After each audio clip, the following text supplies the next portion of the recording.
Hello and welcome to a brand new episode of the Lowdown. Today I'm absolutely delighted to be joined by former footballer turned lawyer Gareth Farrelly to reflect on his incredible journey to date. Gareth, welcome to the show.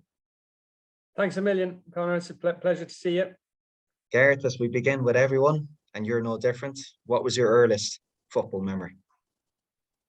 Oh God, earliest football memory. No preparation for the questions tonight, Connor. Connor's kind of weird for me because I think footballing memories are quite strange because you'll know it was a mixture of football and Gaelic games. So it was never really a separation between those for quite a while. So in kind of breaking it down, specific football memory, I think some of my best times were when I was playing football as a child, no pressure, just enjoying the game. So if you want to specify a date with regards to footballing memories, I always feel bad sometimes on these podcasts because people ask me questions that there's some questions, generic answers, not generic answers per se, but you can have a very detailed answer, or like, here's one I prepared earlier. Whereas, God, earliest memories, I think I'm struggling to remember what I did yesterday. Never mind early footballing memories now. No, you can always lay the blame on the interviewer though with these things. If you want better answers, No. I like the interviewers who have done a little bit of research in advance. But footballing memories, God, it's a hard one. Earliest, difficult really, because as you say, it wasn't just limited to football, as in kind of soccer, as people would see that. I think we were quite fortunate growing up that would have played all sorts. And then football only really started to take on a serious note kind of 13, 14. Right. And I suppose that's when goal setting would have came into it, right? You would have been a lot more aware of your ability then to probably play the game at a higher level. Yeah, but it's quite funny because in my case, sometimes you look at the game now and it's incredibly pressurized, right? And I think for me, I kind of found my way. I played schoolboy football locally, which was just with a team where I lived. So there was no mad traveling. There was none of that. You trained and played locally. Whereas when I got to under 13, I kind of made the decision myself that I wanted to go and play for Home Farm because they played in a higher league. And like, that was kind of where there was kind of tradition already with regards to players that had gone on and to do really, really well. Ronnie Whelan, for example, people like that. And I made that decision. And it's quite funny now, Connor, because I actually said to my dad at the time, it was like, I want to go Home Farm, have a trial in Moby Road on Tuesday. I want to go. I went to the trial. I obviously did very, very well. I knew so little about how football worked. At the end of it, I was like, do you think they'll have me? Whereas immediately they were like, we'd love you to come and play for us. So that was kind of first step, which was under 13, under 14, kind of Kennedy Cup. And then you moved on to kind of next goal was the underage kind of international squads.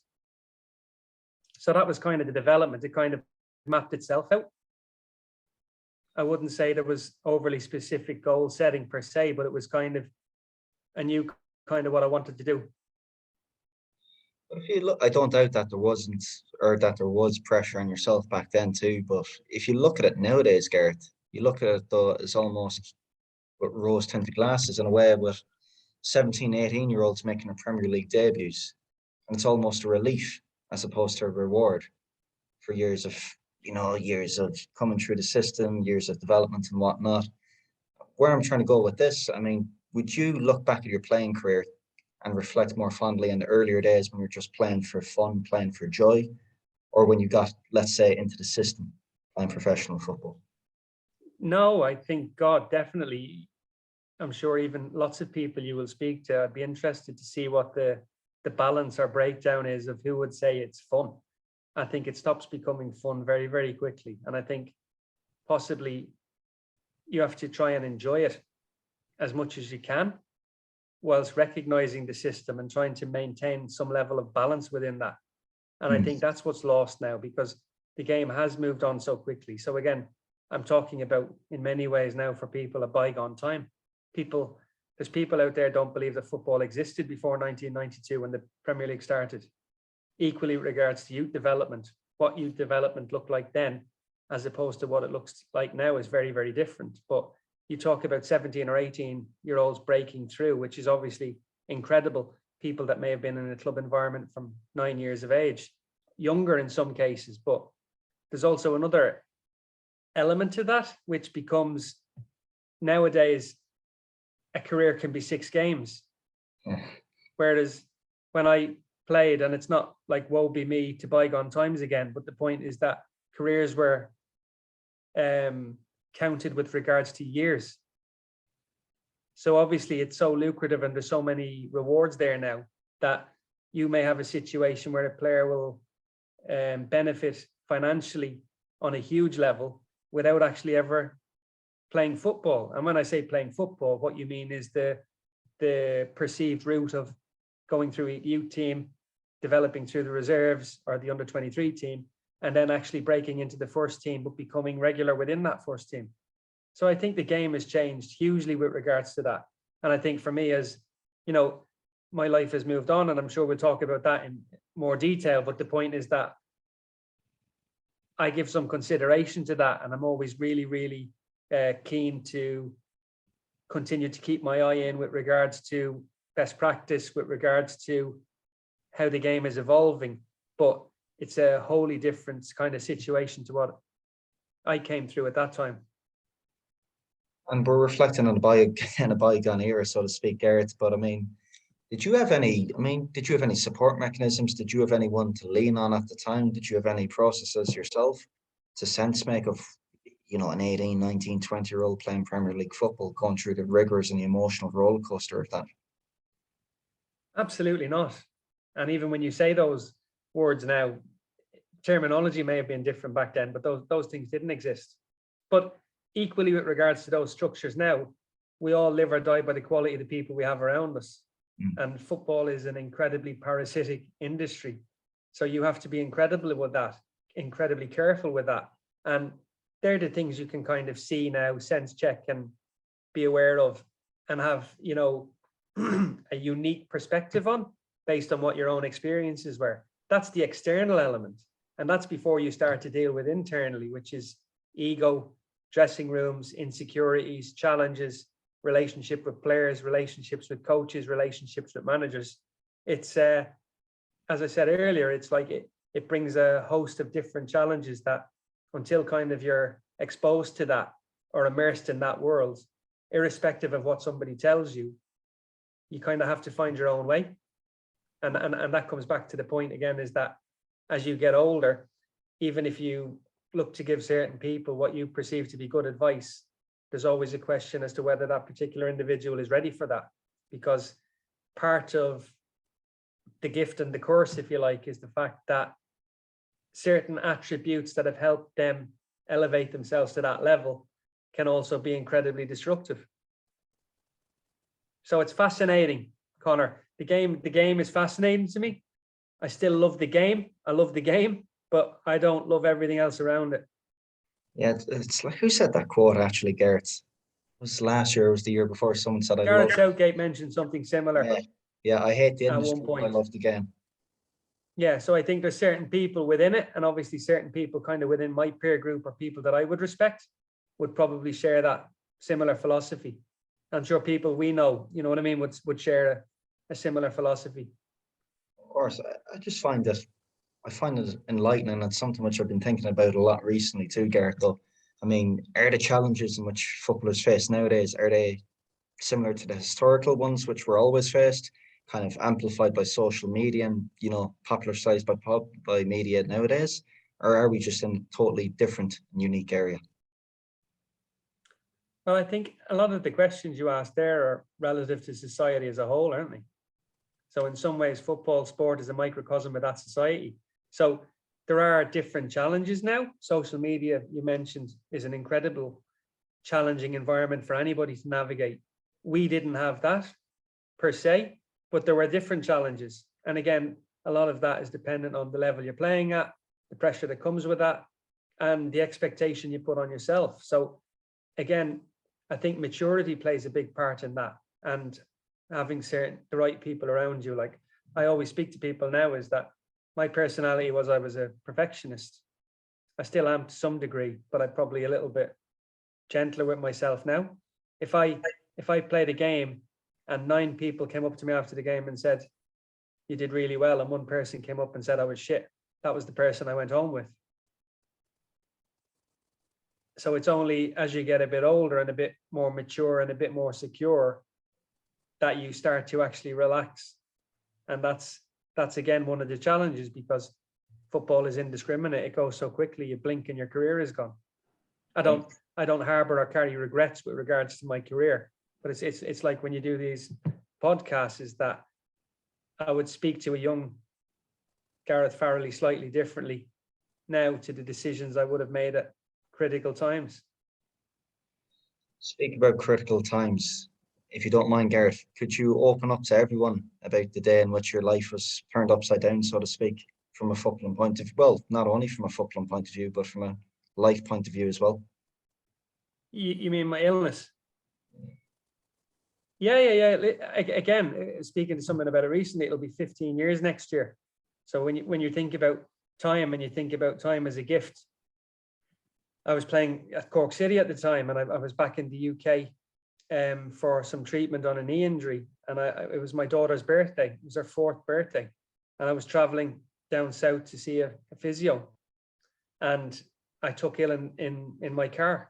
So again, not like amateur doctor half hour, but I'd had a healthy pitta for my lunch, and it wasn't the reaction I would have expected from a healthy pitta, but I started to feel ill, and I had to pull over to the hard shoulder on the motorway, and I basically got out of the car and started vomiting blood. So first part of that story, Conor, is that I am incredibly grateful to the NHS. So the NHS, obviously the health system within the UK. I'm only sat here tonight speaking to you because of the care and skill and love of the people I met at the time. But that kind of set me on a course that I was ambulance transferred into hospital. I dealt with a gastroenterologist who was on call once a month. Dr. Sherman, it was incredible. I had an endoscopy. I didn't vomit blood again, but I was passing blood for that evening. They were able to carry out an endoscopy and identify that there was something in my stomach that turned out to be an aneurysm of the splenic artery. So in going back to your research, obviously Wikipedia, there's all sorts of different stories around what was the illness, what was the cause, what was the problem, but fundamentally that was it. So they were able to identify that I had an aneurysm, and they then transferred me across to Walsgrave Hospital in Coventry, where again I met an incredible surgeon who scanned me, said there's something in your stomach, we need to get it out, but then returned with another surgeon to say we need to do it now. So I had emergency surgery. Certain organs had acted as a tourniquet with regards to the aneurysm, which incredibly gave the medical people an opportunity to identify where the aneurysm was and then be able to fix it. So thankfully they were able to do that, as opposed to the aneurysm I had a 90% mortality rate. So again, it shifts your perspective a little bit. So I had, in theory, a 9-month recovery. I had 3 days in intensive care. I had blood transfusions. My temperature wouldn't regulate. I had certain side effects, and I left hospital after 3 weeks and probably lost 21 pounds during the time in hospital, and did what all athletes do. Conor, turned around and said, first question to the surgeon was, can I play football again? So I'd made all my mistakes in my 20s, Conor. This comes back to reflecting a little bit, that I just wanted to play football for that love of the game again. Stress. I walked out of the Premier League at 28 when I fell out with Sam Allardyce. I took a player manager's job, and you'll know from managing, you take on a project like that with strong values and a desire to do well, but sometimes you're not in the right environment for that to happen. That became an incredibly challenging time, but equally, I'd never learned so much in such a period of time. So after my illness, my sole objective was just to play. return to fitness, which I did do, and return to playing with men, if you like, to return to a high level.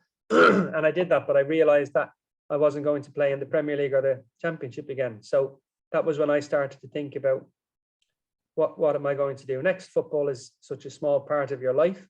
The average is 8 years. What are you going to do? And I've spoken about this quite a lot, Conor, that I had a situation where I had the tax authorities at my home looking for a debt that I knew nothing about. And that was kind of what steered me towards developing an understanding of what had happened with regards to my financial affairs whilst I was a player. So kind of, you'll hear words and you know people will talk in detail about transition and the challenges that athletes, not just footballers, can face when they, you know, end one career and then have to give some contemplation and thought to what they're going to do next. I see Brian O'Driscoll did a program on it recently as well at home about it. You know what I mean? I haven't seen the program yet, but I read some of the interviews in the press around it, and there's quite a crossover and similarity between the experiences of athletes, that one day you're something, in theory, your identity is defined as rugby player, athlete, footballer, and then that can be a Sunday, and then on the Monday you aren't those things anymore. You're just, you become somebody who did something once. And there's always a small percentage of elite players that will maintain that persona or profile, but that's not the case for the majority. So it can cause really, really big challenges for people. So for me, everybody then started to go, oh, you're going to be a sports lawyer, Gaz, you've sports law is a natural progression. You did. Whereas for me, I wanted to try and understand what had happened whilst I was a player with regards to agents, with regards to financial advisors, and develop an understanding of how I'd been supposedly looked after by people that occupied positions of trust, and how that wasn't the case. So you know, you studied law, the different elements around that. I had different experiences trying to get onto that kind of path, some good, some bad, but I was really, really fortunate with the people I met, because they were very, very encouraging and positive, and kind of, having spent 16 years outside of education, it was kind of a massive challenge for me. You know what? It's far removed from the notion of what most people get when they speak about sports people or football players' retirements, having that big testimonial, setting sail off into the sunset. And in reality, it's a lot more gory. And you have to give credit to yourself too, because upon reflection, I mean, the easiest choice, contrary to popular belief, would have been to put on the blinkers, be oblivious to it all and get back playing. But, you know, you took the tough route out to get out of there, to reflect on what had happened and make some sense of it. Yeah, but there's always it's like a mistake, isn't it? Or it's like there's always a number of, you know, incidents that determine that. So for me, like I'd said, it was easier for me. I was at Morecambe at the time on non-contract, and Morecambe were traveling to Exeter, where I may have been in the squad, may have played 10 minutes. It was a 6-hour coach journey there, 6-hour coach journey back. And I think, again, as with players, my priorities had shifted. I didn't want to leave my family. So it was quite funny, because the following week I went in to see the manager, Sammy McElroy, at the time. And I think the football expectation was I was going in to say to him, why am I not playing? I'm better than such and such. Give me a go. Whereas what I was going in to tell him was, listen, I've just received my letter for Edge Hill University that starts on the 26th. This is going to be my last week. Thanks for everything. So again, having gone through that experience now, as have a lot of my friends and peers, you can kind of identify those fears in people, you know, the insecurity, the fear of what comes next. Like, not everybody has that mapped out, nor should they, because rightly, in most cases, people are focusing on their career, and they're focused on maximizing that career. But transition, retirement comes for us all in that context. So the only point I'm making is, I think, Conor, I was quite lucky, because while some people, you know, will hang on, or some people are really, really apprehensive about that, you know, for me, the decision was an easier one in that respect, that having been through what I had been through, I knew there was going to be question marks about me. I was only 32. So those questions were never going to go away. Medical staff, doctors, nurses, whoever I went to see would look at my medical and they would be like, the first question they would say to me was, God, you're lucky to be here, aren't you? So there's quite a challenge in dealing with that, because at the time you don't think you're lucky.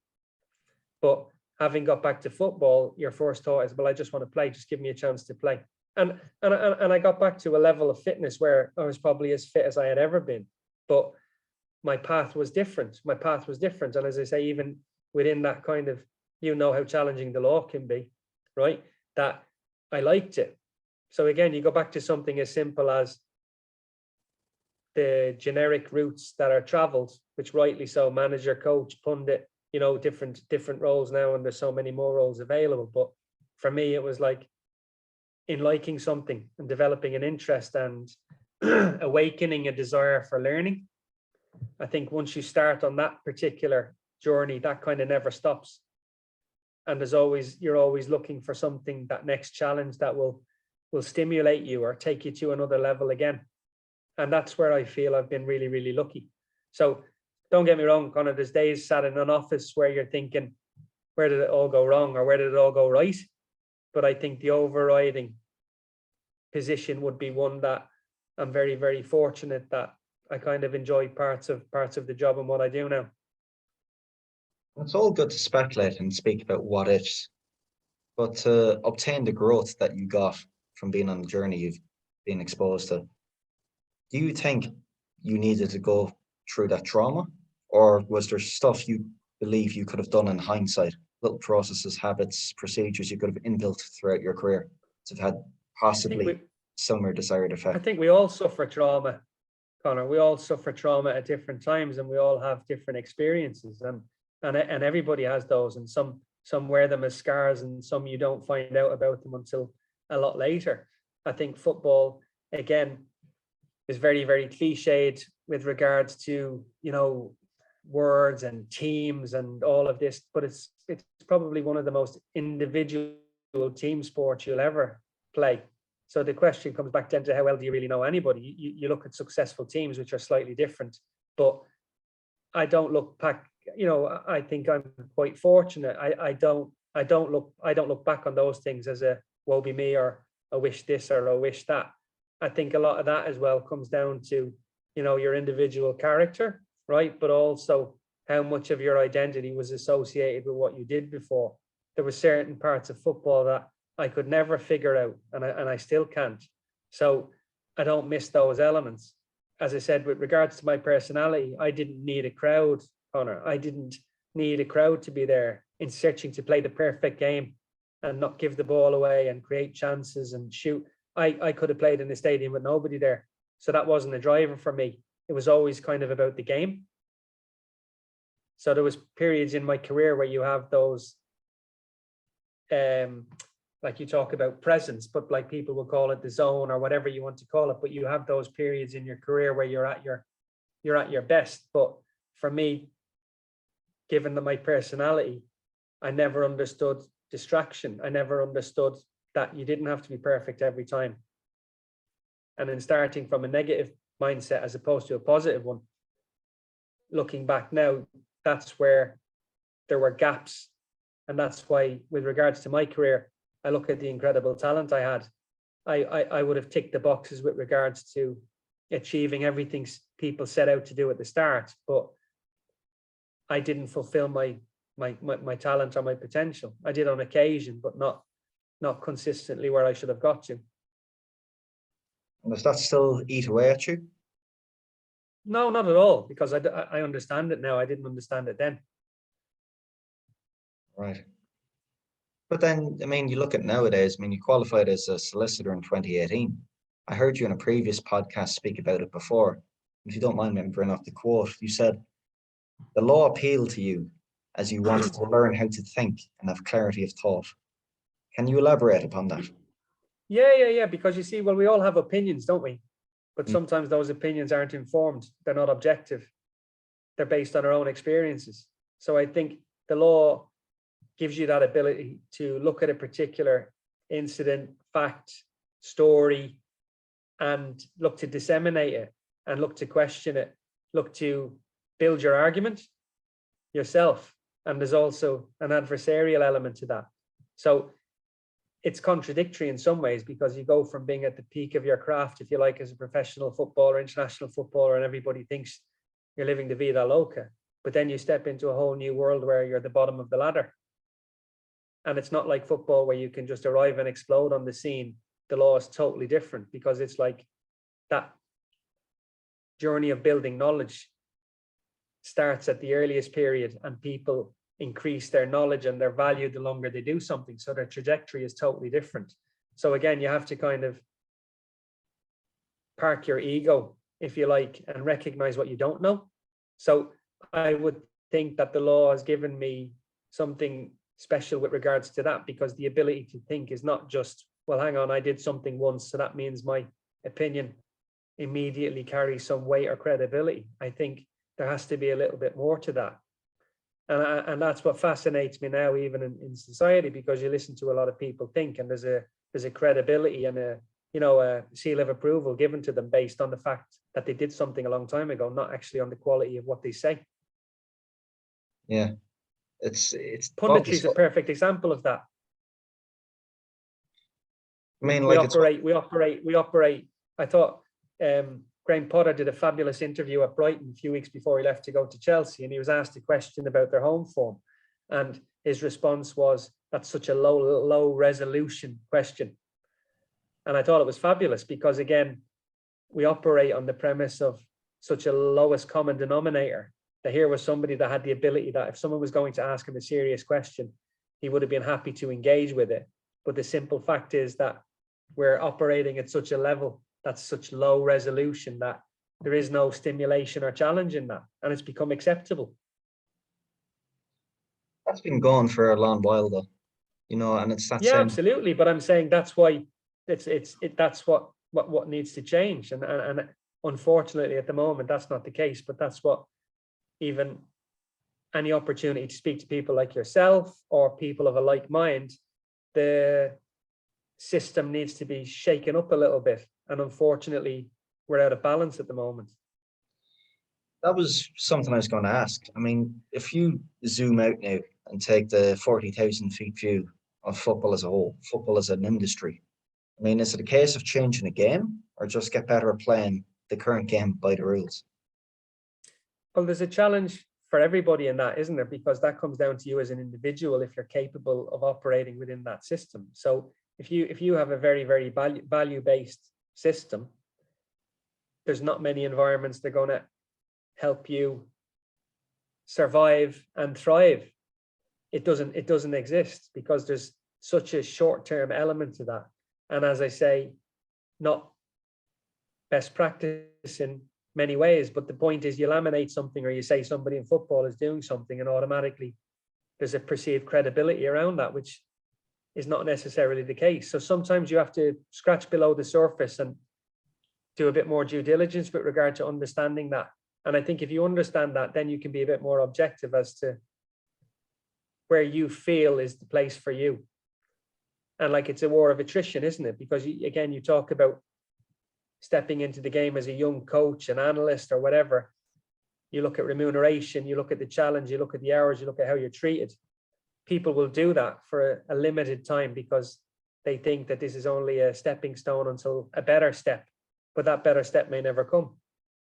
Yeah. So it's the aspirational element, Connor. It's the aspirational element that everybody wants to be at the top, but it takes time, it takes resilience. It's not necessarily easy. There's so many factors go into whether that's actually going to be the case or not, that it can be incredibly disillusioning for people. Yeah. I mean, for me, it's always an interesting one. One of the best quotes I've heard for a long while, Gareth, has been, how far are you willing to prostitute yourself to have an opinion? Yeah, absolutely. And but equally, this is the thing about the law to some degree, Connor, is that who are you willing to open up your real opinion to? So again, are you willing to compromise your own personal value structure just to exist in what is perceived to be the utopian industry? and it's not necessarily the case. So we all have decisions to make at different times with regards to that. And again, I think that's where it's interesting, because you would look at it, I would look at it now more objectively with regards to being incredibly strategic about what you want to achieve and how you go about doing that. And that's kind of part of the challenge for everybody as well, is that, you know, you might have to kiss a lot of frogs before you find a princess. Do you know what I mean? But then it still comes back to your individual resilience. Are you prepared to continue to go back to the well? Or will you make a decision that this is either good or bad for me? So again, not a lot of people have that option, because they're heavily embedded in it. And like I said earlier, they're even irrespective of the level you're at, your identity is associated with that. So it's fascinating. It's fascinating to me. And I think you look at management, you look at coaching, the more beholden you are to football, the more likely you are to get your ass kicked. It is. And one thing which you've mentioned countless times in this podcast already, being another, probably one of the most, if not the key factor in any sort of success, is surrounding yourself with the correct people and the correct environment. And that's something which you seem to have achieved anyways, at least by doing the UEFA Masters. Can you tell us a bit more about that program and how much that impacted you as an individual, Gareth? Well, the MIP program was incredible for me, because again, in returning to education, you do your LLB legal degree, right? And then you think, well, I've enjoyed that. You do your training contract, you qualify as a lawyer, and you think, well, what comes next? So I'm interested in doing a master's. And then obviously somebody made me aware of the UEFA MIP course. It was actually an Irish guy, Connor. I don't know if you know Paddy McCormack, who's the head of the judicial services at the FA. He's a brilliant guy, right? Used to work at the FAI. And it was him who actually said, have you seen this course? So obviously course for former internationals who are starting to transition, masters in the administration and management of football. And I was fortunate, I did an interview, and then I got onto the second cohort, actually on the fourth cohort now. But the group that I was a part of were incredible, because again, not another buzzword, but you return to something where there was an incredible honesty from the outset. Yeah. Different people were at different stages of their transition, and you're being honest, having been, I say, a competitor or a player for so many years, that people are turning around and saying, I don't know what I want to do, or I want to do this, but I don't know how to get there. And I think we all developed massively through the 20 months of the course. The course content was excellent, as were the speakers and the people that ran the course. So that just kind of, again, further embedded that desire to continue learning. So not only do you have the course, the content part and kind of enrichment with that, and a desire to continue to learn, but then you also have relationships and kind of the respect you build up for the people that are on the course. Because again, sometimes there's a very, very narrow view of, you played in the UK, this is what happens. And you don't necessarily have an understanding of what South America was like for people moving from there, or people who played in Greece, or people who played in Northern Europe. And the crazy part that everybody had experienced very, very similar experiences. So it was really, really what's the best word to say it? Just a fabulous experience. Project and sense making. Yes. And I mean, one of the most fascinating things, for me at least, which stemmed from that direct experience, was that you and the cohort of your individuals formed Player for Player. Can you tell me, or can you allude to the audience, how that came about and what you guys do at Player for Player? In its simplest form, it was, you're sat around with a group of friends and you've obviously identified certain issues that you perceive go on within the game. And transition is a key one. And not only transition, you can talk about a whole host of challenges that come within that. When to start thinking about transition, what does that look like? And again, you kind of return to individual stories that, I'm not saying normal civvy life, but I'm saying people will work incredibly hard all their lives on a utopian picture that when they finish, they're going to play golf, or they're going to buy a yacht, or they're going to live on a paradise island. And then within a very, very short time of that retirement, they start thinking, well, hang on, this isn't what I'd built it up to be. And this comes back to the football challenge again, is that you can have a huge amount of financial resources when you retire, or you can have very, very little. But it's indiscriminate, because the challenges with regard to that retirement are going to be the same. You know, everybody speaks in detail about statistics at different times, and a lot of figures are bandied about. But if you look as an example that 40% of professional footballers face the threat of bankruptcy within 5 years of retiring, a third of footballers are divorced within 12 months of retiring. The other statistic that used to be really, really difficult was that over a third have mental health issues when they retire. And that's increasing now, because again, you're dealing with issues around addiction, you know, betting, different challenges that people face to try and replace that buzz they had when they played. So these were all conversations we had, and Player for Player was born out of that. So trusted, safe space where if people wanted to talk freely about where they were up to and what they were interested in doing, then that was kind of where Player for Player started. And again, it's evolved, and it's kind of 18, 20 months now, but that's the reason it was done. It's absolutely fascinating to see just how an idea can spring to life in the case of a live case study such as that. Yeah, but Conor, like there's brilliant support out there. The player unions do lots of interesting stuff, but you live or die by the quality of that engagement with that person at a given time. So you might be very, very vulnerable, unsure of what comes next, and you build yourself up to make that phone call to somebody, and dependent on that interaction will determine whether you're going to push ahead with something or not, because you don't know the day the person's having who's receiving the call. You don't know if they've walked that same walk as you or when they did it. There's a whole host of factors that can go into that. And I think that Player for Player has kind of been uniquely placed with regards to that. Of course. And so I think it will evolve, Conor. It will evolve, because it's been quite funny, because with regards to kind of transition and players, it's been slower than you might have anticipated. But what we have found is that people are invariably saying now, well, can you not just look after us as an agency? I love what you do. We've never had a conversation with anybody that has any negativity around Player for Player, but Player for Player's evolution will continue anyway as well. Because the value when you've been a player, or the value when you care, or the value comes, you know, when you help people, is that's where you kind of get your buzz. Yeah. And that's where the trust is inbuilt. Absolutely. But also in a footballing context, I think it's one of the things that's really, really interesting now is how people perceive or calculate how you add value. That irrespective of the madness of the game now, fundamentally performance determines value. I think it's very important, though, to highlight as well that you can be principled and you can be moral, then you can succeed.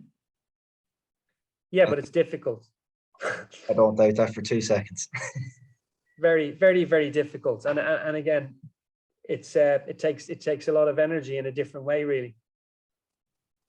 I mean, overall, again, Gareth, looking at the bigger picture, I mean, how do you see the industry of football evolving, and where in the future do you see yourself within it?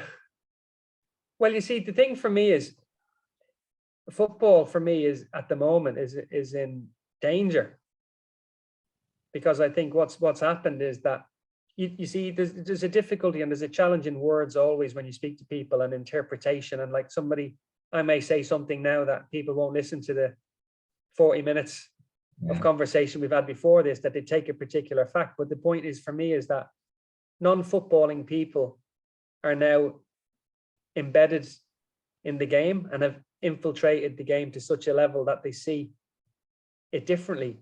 So it's purely commercial exercise, or an entity, or people who have managed to find their way into the game just for personal gain. And I think that's really, really dangerous. And I think that the pace at which football moves, you never really get to the bottom of one particular issue before another issue develops. So you look at the challenges that football has faced around COVID, you look at how revenue has consistently increased, but there's never been greater losses. You look at different challenges around competitive balance, access to competition, the threat of super leagues, ownership models, and in returning to lockdown, you look at player activism. So I think one of the big things for me always is that you need an educated, empowered player base that will be intrinsically involved in the decision making of the future of the game because they care about the game. And I think that's something that is growing now with regards to the player activism piece, but we have to continue to identify those thought leaders and those people that will be instrumental in that, because the game is the game. The game doesn't change. You know what I mean? You can put cliche around it, but that's the fact. But the reality is that football faces incredible challenges. It has done, and now even more so. It's absolutely incredible and enlightening to hear, Gareth, and to discuss more about your journey today, to hear about what you're doing, you know, regarding player for player. But as we bring this podcast to a close, I mean, for anyone who's going to get into this industry, you know, be it in the legal side, be it from a footballing background, coaching, I mean, what advice would you have for them? No, well, the advice is to be strategic and to take your time and to develop your knowledge and look to develop. Everybody speaks about networks or contacts, but fundamentally, there has to be a lot of thought goes into that. It's no different to the law. It's no different to anything. There has to be a degree of application and care and hard work with regards to understanding how challenging it can be. Like in many ways, football has become a bit like gold prospecting. If you look at agency or you look at different things, that there's a perception that you step in and the golden goose will immediately present itself. It's an incredibly competitive, challenging environment. And that's from playing right the way through to management, coaching. Everybody wants to be a part of it. So I think identifying people that you feel will bring value to you and help you filter that noise and start to identify and develop a strategy. But you don't arrive with all of the answers. It's part of the challenge is that you have to have a degree of that lived experience, good and bad, and then take the positive from that and be able to develop further, having learned different lessons to take you where you ultimately want to get to. With regards to me, I always laugh at that, Conor. It's like a legal question. People would always say, where do you see yourself in 5 years? And like my counter argument was, having thought I was going to be dead at 32, you kind of, you know, it's more glib to say, well, hang on a second here. 5 years is quite a long time. Hopefully I will be here. Where I will be, you don't know.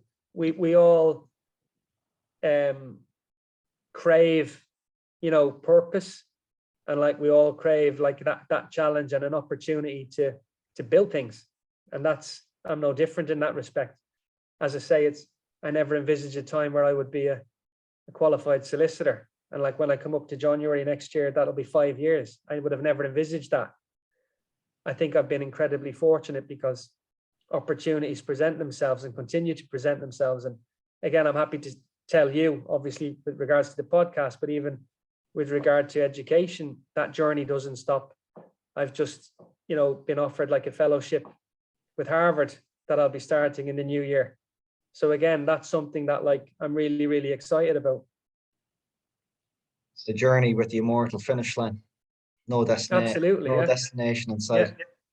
But Gareth, look, I asked that question 82 times before. I'll have to rethink my life choices now going forward. But I've really enjoyed these last 40 minutes or so. I think there's a lot of value to be ascertained from anyone listening to this podcast, not only from a playing, coaching, legal background, from anyone from all walks of life, because in reality, that's what we're here to take on these direct experiences as you speak, you know, seek out people, seek out new environments and sense make it all. And as you said, as long as you can keep playing that game with no finish line in sight, we're not doing too bad, are we? No, absolutely. But like you say, people, again, we talk about presence, but I think in being present and in having that space, those people will present themselves and you might be ready to engage with them. Whereas if you're not present, if you're distracted, if you're on a different path, the people may have been there, but it may not necessarily have been the right time for you. Gareth, it's been an absolute pleasure having you on. No, thank you. Great to speak to you.